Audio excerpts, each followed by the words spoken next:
नमो भगवते वासुदेवाय नमो नमः। आज 74वां अध्याय भगवान की अग्र पूजा और शिशुपाल का उद्धार। सुखदेव जी कहते हैं, धर्मराज युधिष्ठिर बहुत ही प्रसन्न हुए हैं। भगवान श्री कृष्ण जब इंद्रप्रस्थ में वापस आते हैं तो उनको संबोधित करते हुए वह कहते हैं कि आप जो हैं इस संसार की संपूर्ण शक्ति हैं। सभी की सभी शक्तियां आपसे उत्पन्न हुई हैं। प्रभु, आप एकमात्र स्वामी हैं इस ब्रह्मांड के, और अन्य जितने भी ब्रह्मांड हैं इन सब के स्वामी आप ही हैं। आपसे ही इन देवताओं की उत्पत्ति हुई है। ब्रह्मा जी, शिव जी, इंद्रदेव इत्यादि जो बड़े बड़े देवता भी हैं, यह सब भी आपकी आज्ञा का इंतजार करते हैं कि कब आप इनको आज्ञा दें। और जब आपकी आज्ञा इनको मिलती है तो यह इसे अपने मस्तक पर शिरोधार्य करते हैं, धारण करते हैं। और आप, हम तो जैसे दंड के पात्र हैं ही, और आप यहाँ रहकर हमारी आज्ञा का पालन करते हैं। वाह प्रभु, यह जो भेद बुद्धि है, यह मैं हूँ, यह मेरा है, यह तेरा है, यह तू है, यह जो भेद बुद्धि है यह तो पशुओं की होती है। प्रभु, जिस प्रकार से सूर्य के अस्त होना और सूर्य के उदय होने से सूर्य के प्रकाश में कभी कोई फर्क नहीं पड़ता, आपके किसी भी प्रकार के किसी भी कर्म से आपके प्रकाश में किसी भी प्रकार का कोई प्रभाव नहीं पड़ता।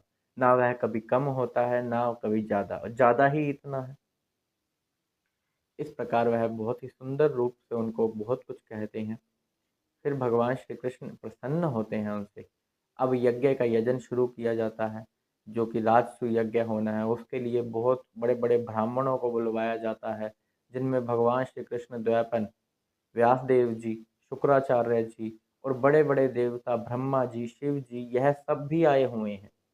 और धरती पे की बात की जाए तो बहुत बड़े बड़े नरपति, बहुत से राजा और उनके सब जन, वह सब के सब वहाँ पधारे हैं बहुत ही भारी संख्या में। ब्राह्मणों के द्वारा एक सोने के हल से भूमि को जुताकर यज्ञ की दीक्षा धर्मराज युधिष्ठिर को दी जाती है। इसके बाद बड़ा ही सुंदर रूप से वह जो यज्ञ हो रहा है, जैसे वरुण देव का यज्ञ हुआ था। वरुण देव ने जब यज्ञ किया था तो वहां उस समय सभी पात्र सोने के थे, और इस समय भी सभी पात्र सोने के ही हैं। इस प्रकार से वहां पर यज्ञ होता है।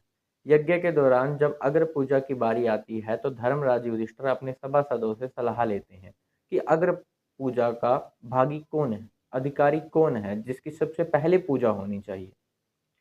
अभी सभी सोचने लग गए, जितनी मति उतने मत, सबके अपने अपने अलग विचार, तो निर्णय हो नहीं सका। इतने में सहदेव जी वहां खड़े होते हैं।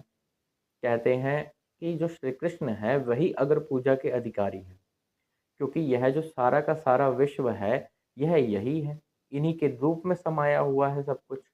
यहाँ जो अग्नि ज्वलित हो रही है, यहाँ जो मंत्र बोले जा रहे हैं, यहाँ जो बड़े बड़े ब्राह्मण और लोकपाल और शिव जी, ब्रह्मा जी आए हुए हैं, इन सब के रूप में कौन है? यह श्री कृष्ण ही है। इसलिए सर्वप्रथम इनकी ही पूजा होनी चाहिए, यही अग्र पूजा के अधिकारी हैं। सभी हाँ में हाँ मिलाते हुए, सभी का मत हाँ के अंदर ही है। सभी चाहते हैं कि भगवान श्री कृष्ण की ही सबसे पहले पूजा हो। उनके पांव पखारे जाते हैं, और जो वो जो जल होता है, धर्मराज युधिष्ठिर उसे अपने मस्तक पर धारण करते हैं। बड़ी ही सुंदर पूजा होती है उनकी वहां पर, और सभी बहुत ही प्रसन्न है। बस इतने में एक शिशुपाल नाम का व्यक्ति और बैठा है उधर।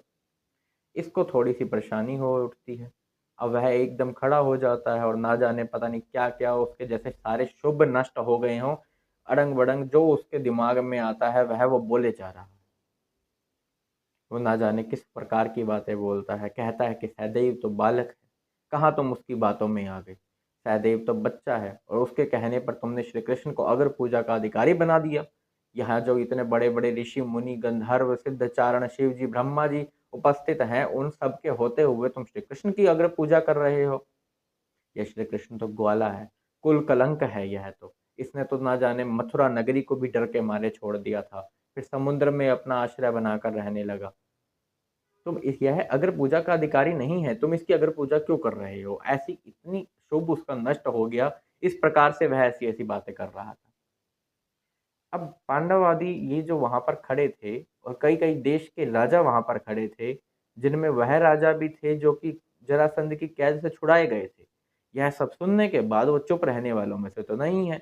उन्होंने अपने अपने शस्त्र निकाल लिए शिशुपाल का वध करने के लिए। शिशुपाल भी डर नहीं रहा, अपनी ढाल की तलवार निकाल लेता है और युद्ध के लिए तैयार हो जाता है। अब भगवान श्री कृष्ण नहीं चाहते कि इधर कोई घमासान युद्ध हो, तो वह अपना वो चक्र निकालते हैं। उस चक्र से शिशुपाल की गर्दन उड़ा देते हैं। जब शिशुपाल का वध हो जाता है उसके बाद फिर से वह यज्ञ पूर्ण किया जाता है जो कि धर्मराज युधिष्ठिर के द्वारा था। राजसूय यज्ञ पूर्ण हो जाता है।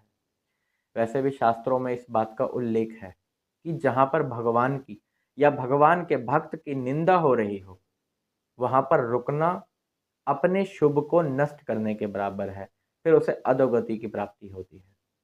इसलिए या तो आप वहाँ पर यदि इतना साहस है कि युद्ध कर सके तो अलग बात है, लेकिन यह ना हो कि चुपचाप बैठकर सुनते रहें फिर उठकर वहाँ से चले जाएं। यदि युद्ध नहीं कर सकते तो वहाँ बैठना ही पाप कहलाएगा, अपराध है वह भी एक।